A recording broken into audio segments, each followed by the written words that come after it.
Hello. Prince residential senior secondary school की online क्लासों में आप सभी का स्वागत है। मैं आर के शर्मा, राजनीति विज्ञान का अध्यापक है। मैं आपका जो टॉपिक आपका चल रहा था, इकाई 3 जो चल रही थी, उसमें क्षेत्रवाद और भाषावाद के बारे में मैं आपको पढ़ा रहा था। क्षेत्रवाद और भाषावाद के बारे में जो है, जो इससे पहली भी क्लास में आपको क्षेत्रवाद और भाषावाद के बारे में जो है पढ़ाया है। और अब जो आगे का जो टॉपिक चलेगा क्षेत्रवाद और भाषावाद के बारे में, तो देखिए, इससे पहले मैंने भाषावाद का अर्थ बता दिया और भाषावाद का घटनाक्रम बता दिया और भाषावाद कहाँ से पनपी इसके बारे में मैंने आपको बता दिया। और भाषावाद के बारे में जो है संविधान में क्या कहा गया है, क्या नहीं कहा गया है, इसके बारे में मैंने आपको बता दिया है। अब आगे टॉपिक चलता है भाषावाद का विकास और उसे उत्पन्न समस्याएं कौन कौन सी हैं।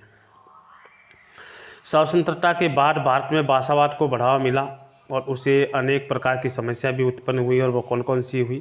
नंबर 1, भाषा के आधार पर नए राज्यों का निर्माण किया गया।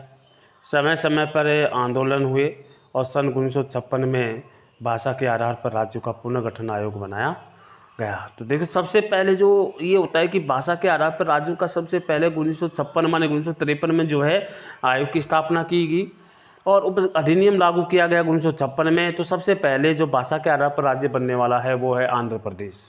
तो सबसे पहले आंध्र प्रदेश को भाषा के आधार पर राज्य बनाया गया और उसके बाद शुरुआत होगी भाषा के आधार पर। शुरुआत जो है कई राज्यों का निर्माण हुआ गया, तो भाषा के आधार पर ही राज्यों का निर्माण किया गया। तो कई प्रकार के राज्यों का निर्माण हुआ है वो। तो सबसे पहला समस्या ये आई है कि भाषा के आधार पर राज्यों का निर्माण किया गया है। दूसरी समस्या ये है कि सन 1967 में राजभाषा बनाने के लिए पश्चात हिंसक घटनाएं घटी और हिंदी का विरोध किया गया। तो ये भी एक समस्या आई। तीसरी है कि भाषा के आधार पर क्षेत्रीय राजनीतिक दलों द्वारा जो स्थानीयता की संकीर्ण जो मनोवृत्ति को बढ़ावा दिया गया। मानिए अगर भाषा के आधार पर क्या हुआ कि राजनीतिक दलों द्वारा जो है स्थानीय महत्व ज़्यादा हो गया। कई भाषाएं, कई प्रकार की भाषाएं बोली जाती है, स्थानीय जो भाषा का महत्व ज़्यादा बढ़ गया। ये भी एक समस्या थी। दक्षिण के कुछ राज्यों में हिंदी के विरोध को आंदोलन हुए। भाषागत राजनीति के कारण भूमिपुत्र की अवधारणा भी जो आपके सामने आई कि वो चाहते कि जो मेरी भाषा ही है, मातृभाषा ही है, वो सबसे ऊपर है, इसलिए अनेक भाषाओं को महत्व नहीं दिया गया। फिर तो ये क्या हो गया, एक अलगाव की भावना पैदा होगी। तो ये भी हमारे देश में इस प्रकार की समस्या उत्पन्न हुई। उसके बाद जो है संसाधनों के रोजगार के अवसरों का प्रादेशिक भाषा और भाषाओं के पक्ष में आवंटन और अन्य जो है भाषा भाषियों के प्रति असहिष्णुता को प्रवृत्ति ने भाषागत समुदाय के अंतःकलह को उत्पन्न करने की कोशिश की गई।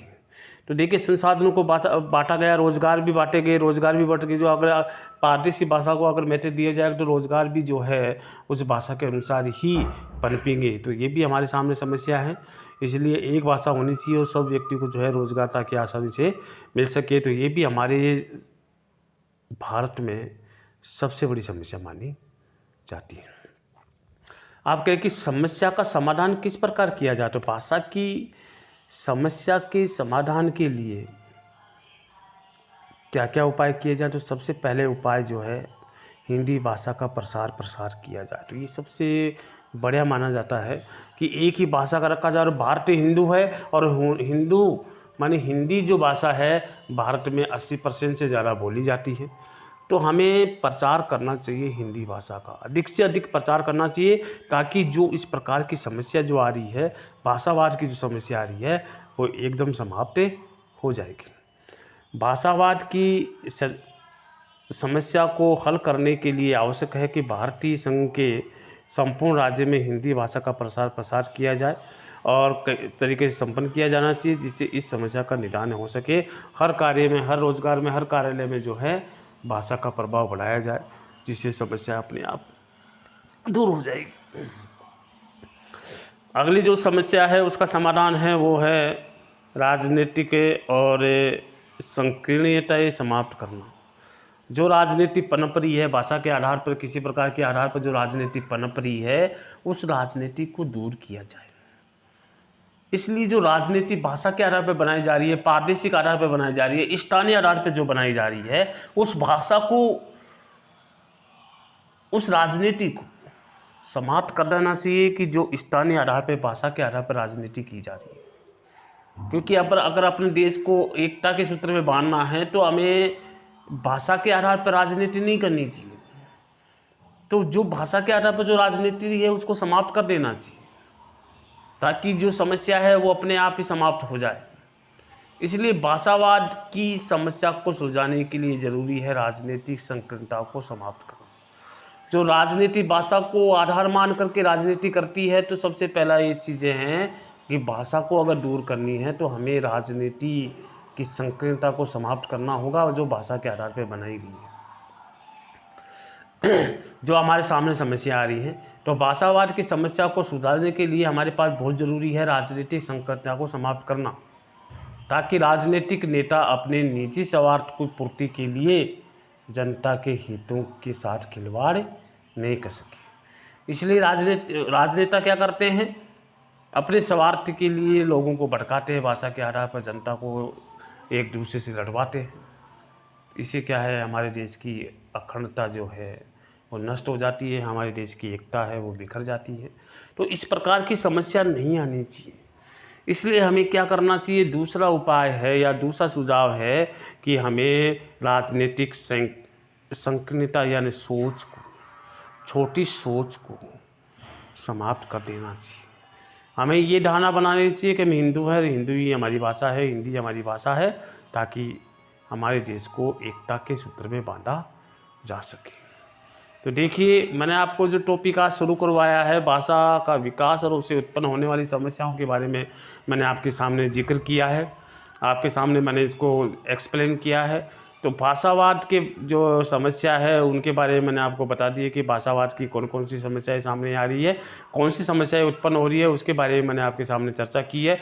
और उस समस्या होने के बाद उसके समाधान के बारे में मैंने आपके चर्चा की है कि इसका समाधान कैसे किया जाए। तो सबसे पहले मैंने आपको हिंदी भाषा का प्रसार करने के लिए जोर दिया है कि हिंदी भाषा का अधिक से अधिक प्रसार करोगे तो ये समस्या अपने आप हल हो जाएगी। और दूसरा कहें, जो राजनीति जो स्थानीय आधार पर या भाषा के आधार पर जो राजनीति की जाती है उसको भी समाप्त कर देना चाहिए।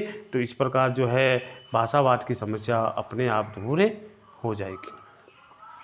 तो देखिए, आपको जो आज टॉपिक करवाया गया है, आपको कॉपी में अच्छी तरह से हैंडराइटिंग में आपको इस कार्य को करना है और साथ साथ धीरे धीरे थोड़ा थोड़ा याद भी करना है, ताकि किसी प्रकार की कोई समस्या आपके सामने नहीं आए।